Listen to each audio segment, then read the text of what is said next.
कुछ जमा करना चाहते हो अपने जीवन में, किसके लिए छोड़ के जाना चाहोगे? आपके पास घर होगा, आपके पास कुछ घर में चीजें होंगी, राइट? आप अपना घर किसके लिए छोड़ के जाना चाहोगे? अपने बच्चों के लिए। सुलेमान बोलता मैंने भी वही किया, सब कुछ जमा किया, लेकिन सब अपने मेरे छोड़ने के, मेरे पीछे जो रह जाएंगे उनके लिए छोड़ के जाऊंगा सोचा था, राइट? लेकिन दो चीज सुलेमान यहाँ पे बोलता है। पहली चीज, मैं अपने जीवन से क्या करता हूँ? घृणा करता हूँ, नफरत है मुझे अपने जीवन से। और वो बोलता है जो जो कार्य मैंने किया था, प्रतिफल मैंने पाया था, उन सब चीजों से भी नफरत करता हूँ, राइट? तो लेट्स पहला प्रार्थना करते हैं, अपनी आंखें बंद करते हैं। प्रभु यीशु, हम धन्यवाद देते हैं आज के दिन के लिए और एक सुंदर समय के लिए। आप पवित्र हो, आप जीवित परमेश्वर हो। धन्यवाद आज की शाम के लिए। धन्यवाद यहाँ पर जो हर एक व्यक्ति इस कमरे में है, जो आपसे प्रेम करने वाले लोग हैं, इस कलीसिया के हिस्सा है, इस कलीसिया के सदस्य है, परिवार के हिस्सा है। हम सभी के जीवन के लिए धन्यवाद देते हैं। हम धन्यवाद देते हैं पास्टर राकेश के लिए, उनकी वाइफ कल्पना भाभी के लिए। अद्भुत सेवक है, अद्भुत सेवक है यहाँ पर जो सेवा कर रहे हैं। प्रभु इनके कार्य को, इनकी मेहनत को, इनके विश्वास योग्यता को सिर्फ आपने देखा है। प्रभु हम धन्यवाद देते हैं और यहाँ पे विश्वास योग्य लोगों के जीवन के लिए हम आपको धन्यवाद देते हैं। ये प्रार्थना यीशु मसीह के नाम से करते हैं, आमीन। आप सब लोग बैठ सकते हैं।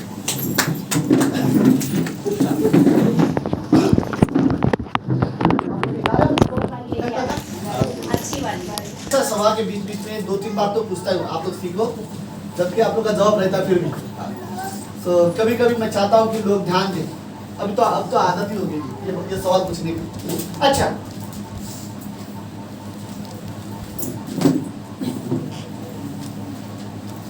एक फेमस हीरोइन जिसका नाम मुझे नहीं पता, बॉलीवुड में, ये बहुत पुराने जमाने की बात कर रहा हूँ, आज से करीब 30-35 साल पहले की बात है। फेमस हीरोइन है और कई सारे हीरो बॉलीवुड के उससे शादी करना चाहते थे। वो इतनी सुंदर थी तभी जमाने में। फिर एक समय में उसको एक फेमस हीरो पसंद आने लग गया और आई थिंक तो शायद वो दिलीप कुमार, ऐसा कोई बड़ा, देवानंद या दिलीप कुमार ऐसा कोई बड़ा हीरो था उस समय। उसने उससे शादी की और फिर 32-33 साल की उम्र में उस फेमस हीरोइन को, हर हीरो उसके साथ काम करना पसंद करते थे। फेमस हीरोइन को एक दिन कैंसर का बीमारी हो गया और उस बीमारी की वजह से जो हीरो था वो हर जगह काम पे नहीं जा पा रहा था क्योंकि उसे अपनी बीवी का ध्यान देना पड़ता था।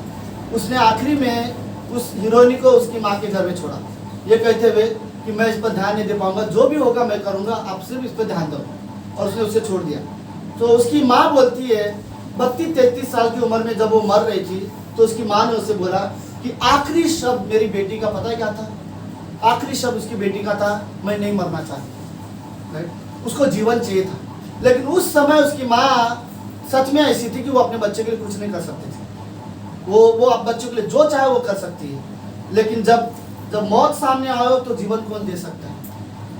ठीक ऐसी एक स्टोरी थी। मैं एक जगह पे खाना खाने गया था, एक अच्छे नया होटल में खुला था और मैं उस होटल में खाना खाने के लिए गया। मुझे चाइनीज़ खाना बहुत पसंद था।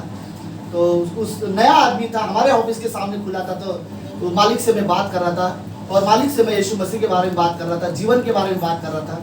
तो मालिक ने मुझे बताया कि मेरे बेटे को 6-7 साल की उम्र में उसकी दोनों किडनी खराब हो गई थी और मैंने अपनी किडनी देकर उसका ऑपरेशन किया और उसको ठीक करा दिया था।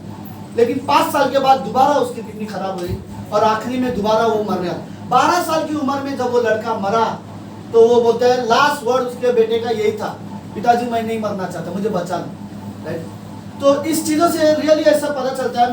मेरा एक खुद रिश्तेदार था, जो मेरा खुद रिश्तेदार था, मेरी उम्र का आदमी था वो, और शादीशुदा था। उसके बच्चे नहीं हुए थे, खाली उसकी शादी हुई थी। शादी को लगभग 1 साल ही हुआ रहेगा। तो वो शादी के बाद उसके ऑफिस के काम से उसको पुणे भेजा गया था। वो मुंबई में कुर्ला में रहते थे। जब पुणे में भेजा गया था तो जब वो पुणे जा रहा था रास्ते में तो उनका ट्रक पलटी हो गया और उसके सिर पे लग गया। और जब सारे लोग उसको लेके हॉस्पिटल में लेके जा रहे थे और उसका जो लास्ट शब्द था वो यही था, मुझे बचा लो, मुझे बचा लो। क्योंकि हर इंसान अपने जीवन में सब कुछ चीज़ों के लिए जीवन जीना चाहता है, लेकिन जीवन का वैल्यू कब समझ में आता है? जब मृत्यु सामने होती है। तो तब तक कई बार चीजें हमें रियली एक चीज समझना चाहिए कि हमारा जीवन हम किस तरह से जी रहे हैं। राइट। इस संसार में इंसान शरीर से एक बार मरेगा, उसके बाद परमेश्वर के सामने जाएगा, लेकिन उसके बाद हमारे पास एक जीवन है जो विश्वास करने वालों के लिए। अगर आप, बाइबल बोलती है अगर आप परमेश्वर पर विश्वास करोगे तो आप कभी नाश न होगे पर अनंत जीवन पाओगे। लेकिन अगर आप परमेश्वर पर विश्वास नहीं करोगे तो उसके पाप की वजह से जब नर्क में डाल दिया जाएगा, उसके बाद हर इंसान नर्क में डालते समय ये कहेगा मैं नहीं जाना चाहता, मुझे जीवन चाहिए, मैं नहीं मरना चाहता। उस समय कोई नहीं बचा सकता, राइट। सो अगर इस धरती पर किसी को उद्धार की जरूरत है तो यही धरती पर परमेश्वर पर विश्वास करने की जरूरत है। ये शारीरिक जीवन बहुत बड़ी मृत्यु नहीं है। अनंत की जो मृत्यु है, नरक की, वो बहुत भयानक है। वहां से दोबारा कोई कभी नहीं आ सकता। मैं आपको सच में कहता हूँ, इस कमरे में आप यीशु मसीह पर विश्वास करते हो तो ये आपके लिए बड़े आनंद की बात है कि आपका उद्धार हो चुका है, हमारा उद्धार हो चुका है और परमेश्वर ने हमें हमारे पापों से छुटकारा दिया है। सुनो, कोई भी इंसान इस धरती पर जन्म लेता है ना, कोई भी इंसान जन्म ले, 3 चीजों से वो इंसान बच ही नहीं सकता। आप सब लोग हैं मेरे साथ? क्या कह रहा हूँ? ओके, कोई भी इंसान इस धरती पर अगर जन्म ले रहे हो, कोई भी हो, अमीर हो, गरीब हो, कोई भी जाति का भी हो, कोई भी देश का भी हो, पूरी पृथ्वी की बात कर रहा हूं मैं, कोई भी इंसान धरती पर जन्म लेगा ना, 3 चीजों के साथ नहीं बच सकता। सबसे पहली चीज, पाप से कोई नहीं बच सकता, राइट। अगर कोई इंसान इस धरती पर आया, उसने जन्म लिया है तो वो पापी है। अपने सोच से, अपने कर्म से, अपने गलत निर्णय से, गलत रास्तों से इंसान पापी है, राइट। और पाप से हमें कोई नहीं बचा सकता। पाप, हम सब पापी हैं, राइट। दूसरी चीज, अगर इंसान धरती पर जन्म लेगा तो दूसरी चीज जिससे वो इंसान कभी नहीं बच सकता, वो क्या है? मृत्यु। कौन इंसान इस धरती पर मृत्यु में, कितना ही अच्छा क्यों ना हो, इस धरती पर मरना उसे भी है। अगर बहुत अच्छा है, अपनी सेहत का बहुत ध्यान देता है तो ज्यादा से ज्यादा 100 साल जिएगा, राइट। ज्यादा से ज्यादा 20 साल, हमसे 20 साल ज्यादा एक्स्ट्रा जी लेगा, लेकिन आखिरी में उसे भी मरना है, राइट। सो जितनी सच्चाई जीवन है उतनी सच्चाई मौत भी है, राइट। जीवन, फर्क इतना है, जीवन खुशी लेके आती है, राइट। हमारे घर में कोई जन्म लेता है, हम बहुत खुश होते हैं, लेकिन हमारे घर में कोई मृत्यु होती है तो हमें बहुत दुखी भी होती है, राइट। लेकिन मैं यही सच बता देता हूँ कि मृत्यु से कोई नहीं बचेगा। तीसरी चीज, इस धरती पर कोई भी जन्म ले नहीं बच सकता, न्याय के साथ, राइट।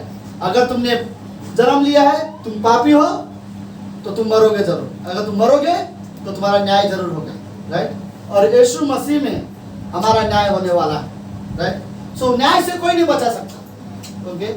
लेकिन अगर हमने यीशु मसीह पर विश्वास किया है, उसे अपना उद्धारकर्ता माना है, तो ही वो हमें हमारे न्याय से बचा सकता है। क्योंकि ये जो न्याय है कहाँ पर पूरा हुआ? क्रूस पर। हमारे पापों के लिए यीशु मसीह मारा गया और हमने विश्वास किया। जो विश्वास नहीं करेंगे उनका न्याय होगा, और जो विश्वास करते हैं उनका न्याय नहीं होगा। तो मैं ये कहना चाहता हूँ, हम विश्वासी न्याय से बच जाएंगे।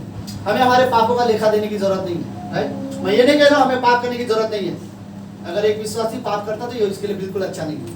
आप परमेश्वर का अनादर करो, जो आपके लिए क्रूस पर मारा, आप उसका अनादर करो, ये अच्छी बात नहीं है, राइट। लेकिन अच्छी बात यह है कि हमें हमारे पाप का लेखा देना जरूरी है, हमें हमारा उद्धार मिल चुका है, राइट। सो हर इंसान को अपने जीवन में ये सोचने की जरूरत है कि आप अपना जीवन किसके लिए जीना चाहते हैं, राइट। कुछ मकसदों के लिए, कोई गोल के लिए, कोई करियर के लिए, कोई सिर्फ बच्चों के लिए, कोई पति के लिए, कोई पत्नी के लिए जीवन जीना चाहते हो, तो मैं आपको बताऊं, आपको जीवन जीने का सही मतलब पता नहीं है। ये सारी चीजें हमारी जरूरत है, राइट। मैं बच्चों को जरूर, उसकी सारी जरूरत मैं पूरा करूंगा, उसका एजुकेशन मेरी जिम्मेदारी है, राइट। मेरी वाइफ को मैं उसकी रक्षा करूंगा, राइट। मेरी वाइफ मेरी सेवा करती है, वो मेरी जरूरत पूरा करती है, मैं उसकी जरूरत पूरा करूंगा। लेकिन हम एक दूसरे के लिए नहीं जी रहे, हमें परमेश्वर के लिए जीवन जीना है, राइट। तो हर इंसान को यह सोचने की जरूरत है, हम क्या कर रहे हैं परमेश्वर के लिए। कुछ चीज तो परमेश्वर ने कहा है, परमेश्वर की आराधना करना, परमेश्वर से प्रार्थना करना, आपस में संगति करते रहना, एक दूसरे से प्रेम करना, ये सारी चीजें परमेश्वर के लिए करना है, तो हमें करना चाहिए, राइट। हम अपना जीवन परमेश्वर, देखो मैं ये नहीं बोल रहा हूँ कल को मेरा पास्टर राकेश का झगड़ा हुआ तो मैं बोलूंगा चलो सब कुछ माफ करता हूँ, फिर भी मैं उससे प्रेम करता हूँ। क्यों? इसलिए नहीं क्योंकि मैं अच्छा हूँ, और इसलिए भी नहीं क्योंकि वो अच्छे हैं, नहीं, इसलिए क्योंकि हम परमेश्वर पर विश्वास करते हैं, परमेश्वर हमसे प्रेम करता है, वो भी परमेश्वर का बच्चा है, मैं भी परमेश्वर का बच्चा हूँ, तो मेरे और उसमें भेदभाव करने की जरूरत ही क्या है, राइट। हमें एक दूसरे से प्रेम करने की जरूरत है। ये जीवन में छोटी छोटी चीजें परमेश्वर हमसे मांगता है कि परमेश्वर के लिए विश्वास योग्य रहो, परमेश्वर की आराधना करते रहो, परमेश्वर की महिमा करते रहो, ये चीजें परमेश्वर हमसे कहता है, राइट। सो अभी हमने थोड़ी देर पहले एक पंक्ति पढ़ा वो पंक्ति ये बोलती है, सुलेमान जो दुनिया का सबसे राजा इंसान, वो बोलता है मैं अपने जीवन से नफरत करता हूँ। कौन बोलेगा अपने जीवन से नफरत? हम सब बोलते हैं कभी कभी आप परेशान होते तो ऐसा लगता है ये जीवन ही खराब है। कितना को ऐसा लगता है, राइट? पति का हरकतें को देखकर कभी कभी लगता है, या बच्चों को हरकतें, मेरा बच्चा कभी कभी रात को जब मुझे नींद से जगाता है तब मुझे ऐसा लगता है मेरा जीवन खराब होते जा रहा है, राइट? ठीक से मुझे जीने नहीं दे रहा है वो, राइट?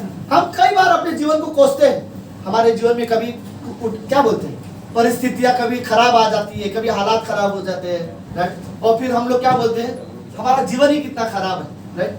लेकिन हम अपने जीवन को खराब कब बोलेंगे? जब हमारे जीवन में कुछ कठिन परिस्थिति आएंगे तो, या कोई चीज हमारे जीवन में, हमारे परिवार में अगर बुरा होगा तो हम बोलेंगे कि मेरा जीवन कितना खराब है, राइट? लेकिन सुलेमान के जीवन में तो ऐसा कुछ नहीं था। आपको पता है, सुनो, सुलेमान के पास दुनिया का सबसे बड़ा घर, जिसे बनाने के लिए उसे 13 साल लगे थे। कितने साल लगे थे? 13 साल लगे थे उसे घर बनाने में, खुद के घर महल को बनाने के लिए। दुनिया में सबसे बड़ा घर उसके पास था, ओके? दूसरी चीज, दुनिया में सबसे ज्यादा बीवियां उसी के पास थी, ओके? तीसरी चीज, दुनिया में सबसे सुंदर, क्या बोलते हैं, राज्य, सबसे बड़ा राज्य, सबसे बड़ा राजा सुलेमान था। चौथी चीज, दुनिया का सबसे बड़ा बुद्धिमान, उसके जितना बुद्धिमान कोई व्यक्ति नहीं था और ना उसके जितना कोई अमीर इंसान था। तो दुनिया का सबसे अमीर इंसान सुलेमान था। इतना ही नहीं, सुलेमान की कुछ शॉकिंग आदत है। सुलेमान, अगर कोई आदमी यहाँ पे सर्कस करते सबको पता है, कोई आदमी अच्छा सर्कस करता रहेगा, सुलेमान बोलता था ये आदमी को खरीद लो, आज के बाद ये लोगों के लिए नहीं, मेरे लिए सर्कस करेगा। अगर कोई गाने वाले, कोई नाचने वाले अच्छे से गाना गाते रहेंगे, नाचते रहेंगे, तो सुलेमान बोलते हैं अरे इसका आवाज कितना अच्छा है, इन्हें खरीद दो, आज के बाद ये मेरे घर, मेरे महल पे मेरे लिए गाना गाएंगे, मेरे लिए नाचेंगे। तो ये सारी सुलेमान की आदतें थी, ओके? सुनो, सुलेमान दुनिया का सबसे अमीर, दुनिया का सबसे सुंदर, उसे अपने जीवन में किसी भी चीज की कमी नहीं थी, राइट? फिर भी सुलेमान जब बुढ़ा हुआ तब सुलेमान अपने जीवन में बोलता है मैं अपने जीवन से नफरत करता हूँ। क्यों? पता है क्यों? क्योंकि सुलेमान बोलता है मेरे जीवन में संसार की सारी चीजें थी और है भी, जिन्हें मैंने मेरे पीछे वालों के लिए छोड़ भी दिया है, लेकिन मेरे जीवन में परमेश्वर का प्रेम नहीं था।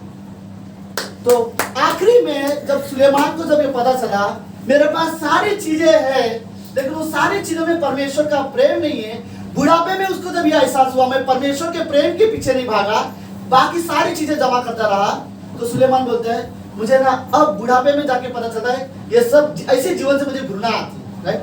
मुझे ऐसे नफरत है ऐसी जिंदगी से जिसमें परमेश्वर ना हो, राइट? हमें हमारे जीवन में सबसे अच्छी चीज अगर आपको हासिल करनी है तो एक ही चीज, परमेश्वर के साथ आपका रिश्ता, राइट?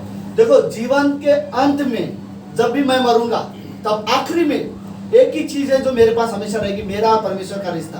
बाकी सारी चीजें मुझे इसी धरती में छोड़ के जाना है, राइट? इसलिए हर विश्वासी को अपने जीवन के बारे में सोचना चाहिए कि हम अपना जीवन किसके लिए जीना चाहते हैं, राइट? अगर मैं आपको बोलूं आपका जीवन आपका नहीं है तो आपको कैसा लगेगा?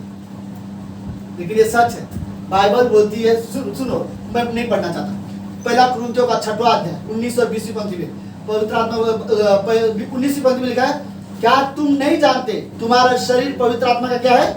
मंदिर है। क्या तुम नहीं जानते? राइट? कुरिन्थ के लोगों को पौलुस याद दिला रहा है, ओके? तुम में से कोई लोग नहीं जानते तुम्हारा शरीर पवित्र आत्मा का मंदिर है, राइट? तुम किसी और को झगड़ा करोगे, किसी की बुराई करोगे, तुम करना चाहते हो, लेकिन तुम्हारा शरीर नहीं करना चाहिए। तुम्हारा शरीर क्या है? परमेश्वर का मंदिर है, तुम नहीं जानते, राइट? दूसरों को परमेश्वर के साथ चलो। परमेश्वर की निंदा करने से, परमेश्वर से दूर जीवन जीने से पहले हमेशा याद रखो कि मेरा शरीर पवित्र आत्मा का मंदिर है।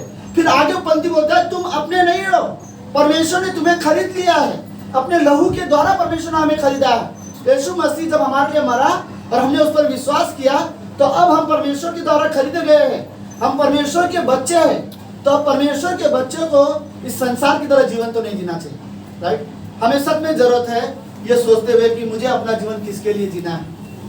ओके, एक चीज मैं जस्ट उदाहरण के लिए कुछ उदाहरण बताना चाहता हूँ, ठीक है? आप लोग सब लोग ठीक हो? yes. हाँ, बड़े अच्छे लग रहे सब लोग।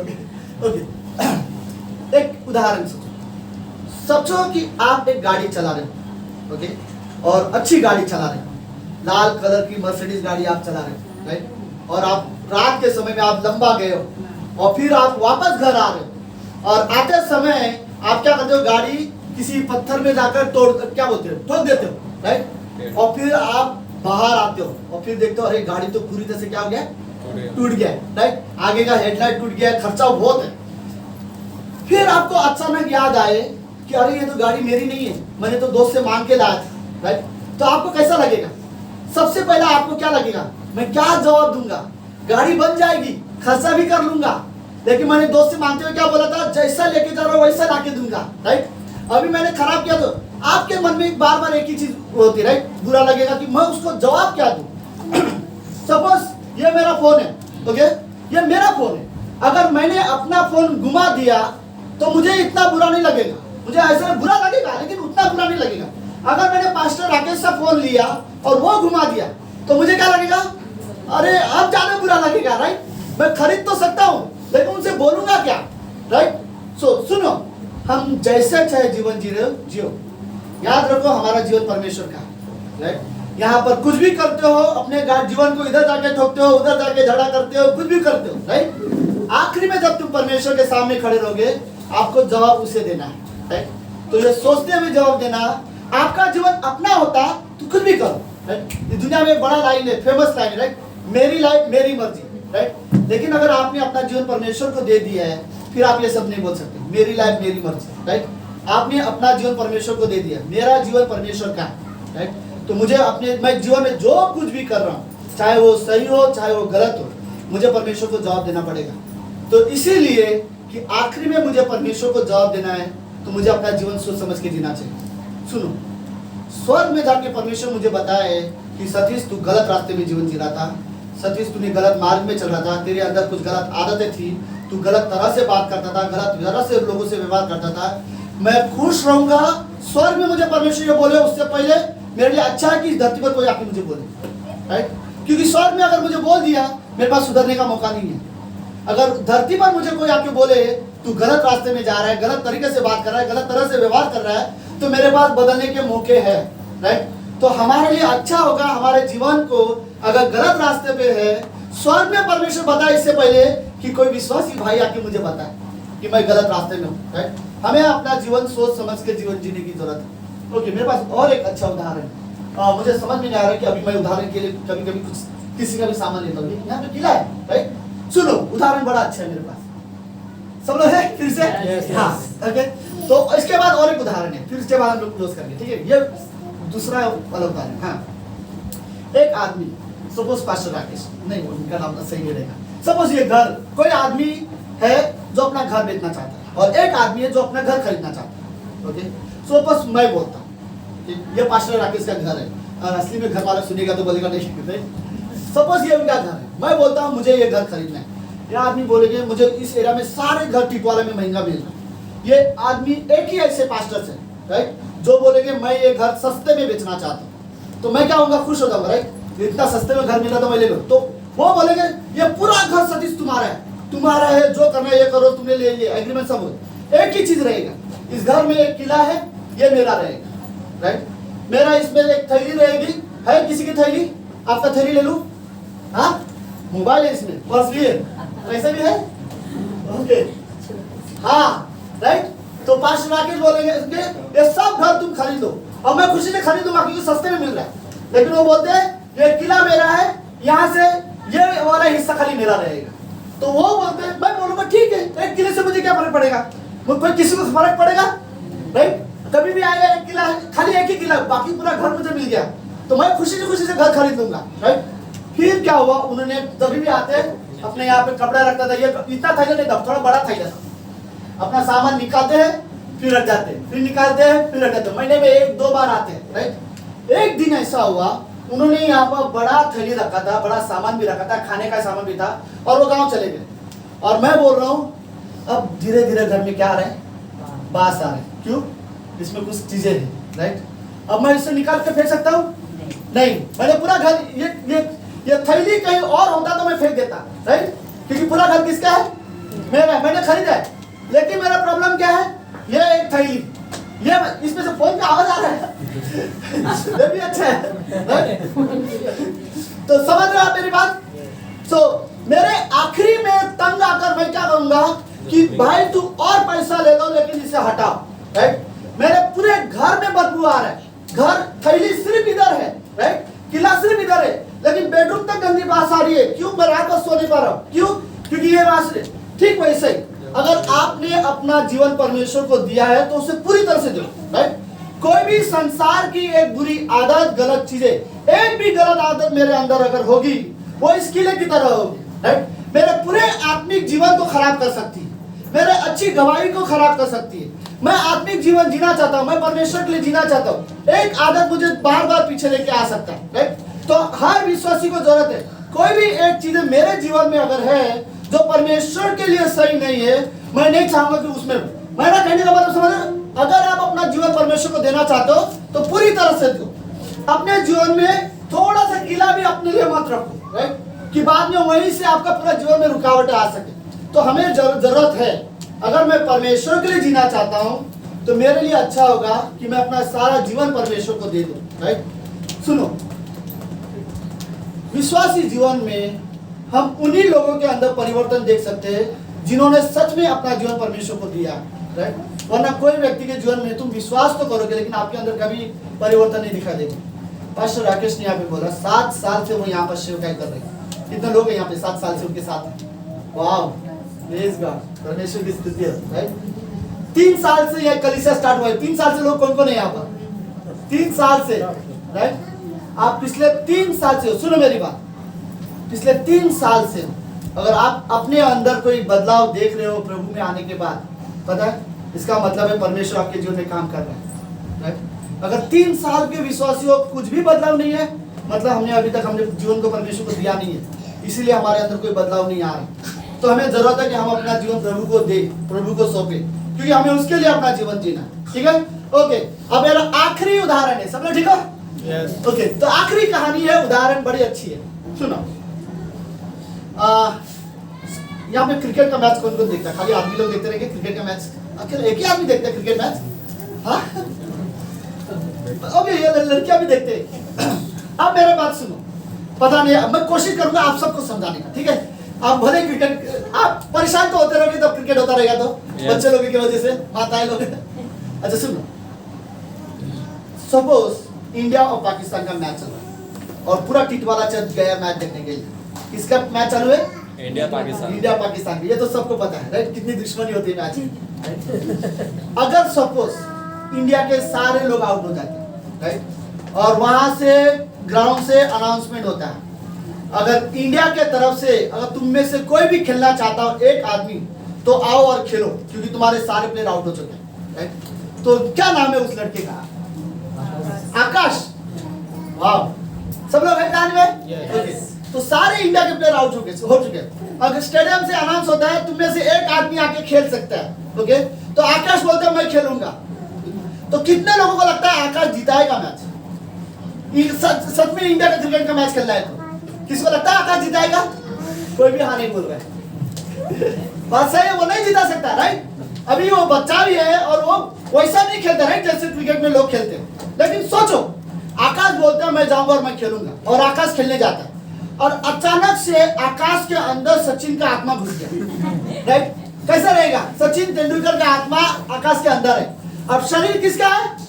आकाश का। उसके अंदर आत्मा किसका घुसा हुआ? सचिन। अब उसके पास बैट है, तो वो जाके जिता सकता है इंडिया को, राइट, क्योंकि वो किसकी तरह खेलेगा?